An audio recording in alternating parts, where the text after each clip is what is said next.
अस्सलाम वालेकुम नाजरीन, आज हम बात करेंगे झील सैफ अल मलूक के बारे में। नाजरीन, आप में से बेशतर लोग नारान का खान और झील सैफ अल मलूक के बारे में ज़रूर जानते होंगे। जो लोग नहीं जानते उनको बताते चलें कि ये झील पाकिस्तान के शुमाली इलाके नारान में वाक़ है, जो खूबसूरती का एक शाहकार है। पहाड़ों और बर्फ़ में घिरी इस झील की खूबसूरती अपनी मिसाल आप है।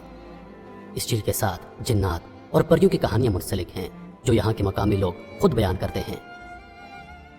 आज की इस वीडियो में हम इस झील की मुकम्मल कहानी, इसकी तारीख और इससे जुड़ी मशहूर कहानी शहजादा सैफ अल मलूक और परी बदियुल जमाल के बारे में जानेंगे।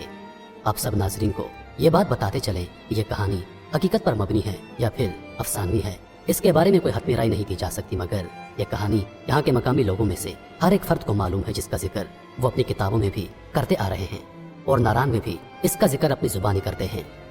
तो चलिए बढ़ते हैं आज की इस खूबसूरत कहानी की जानब। लोगों का कहना है कि इसका पानी पहाड़ों से नहीं बल्कि झील के तह से निकलता है। झील के पानी की मिकदार हमेशा एक ही रहती है। यह भी सुना है कि इस झील की गहराई का आज तक कोई पता नहीं लगा सका, और जिसने भी पता लगाने की कोशिश की वो झील की तह से वापस नहीं आ सका। कहा जाता है कि ये झील 3 लाख साल पहले उस वक्त वजूद में आई जब वादी कहान का तमाम इलाका बर्फ से ढका हुआ था, और एक बहुत बड़े बर्फानी तोदे ने टूटकर उस दरिया के पानी को रोक लिया जो झील के एन वस्त से गुजर रहा था।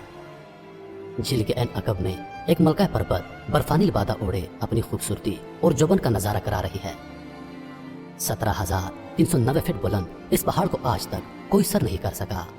मकामी लोग इसकी वजह शहजादा सैफ अल मलूक की बद्दुआ बताते हैं।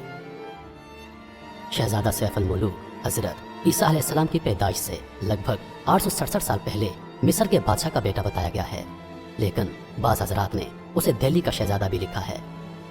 शहजादा सैफ अल मलूक को मुसलसल 7 रातें ख्वाब में एक परी का दीदार होता रहा, और उसी दौरान शहजादा सैफ अल मलूक उस परी पर फरेफ्ता हो गया।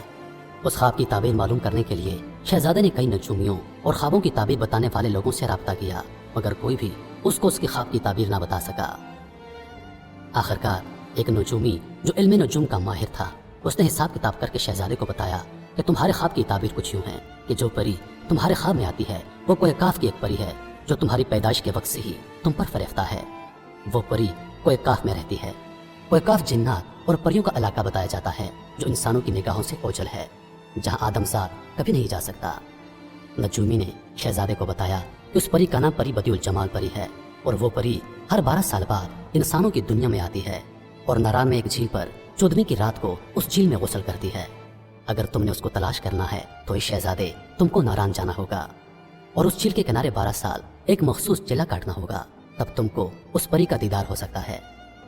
उसके बाद नजूमी ने शहजादे को एक सुलेमानी टोपी दी और कहा, जब 12 साल का चिल्ला काट लो तो उसके बाद ये सुलेमानी टोपी पहन लेना, तब तुम जिन्नात और परियों को देख सकोगे।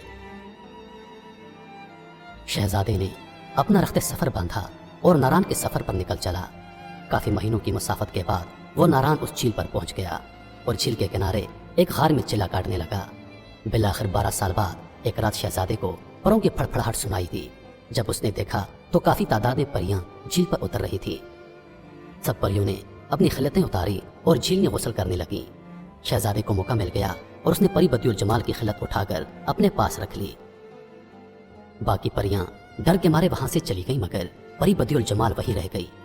परी ने शहजादे से कहा, मुझे मेरी खिलत यानी मेरा लिबास वापस करो, मगर शहजादे ने शर्त रखी कि पहले तुम मुझसे शादी करने के लिए हामी भर लो, तब मैं तुमको तुम्हारी खिलत यानी तुम्हारा लिबास वापस दूंगा। परी ने जब इनकार किया तो शहजादे ने उसे अपना तारुफ करवाया और कहा कि मैं 12 साल से तेरे इंतजार में यहाँ चिल्ला काट रहा हूँ। शहजादी की बात सुनकर परी भी उसके इश्क में मुब्तला हो गई। तो मेरे मोहतरम अजीजों, यहाँ इस कहानी का अख्तिताम होता है। मैं उम्मीद करता हूँ कि वीडियो आप दोस्तों को पसंद आई होगी। मजीद वीडियोस देखने के लिए हमारे चैनल को सब्सक्राइब करें और हमारी वीडियोस को ज़्यादा से ज़्यादा अपने दोस्तों के साथ शेयर करें।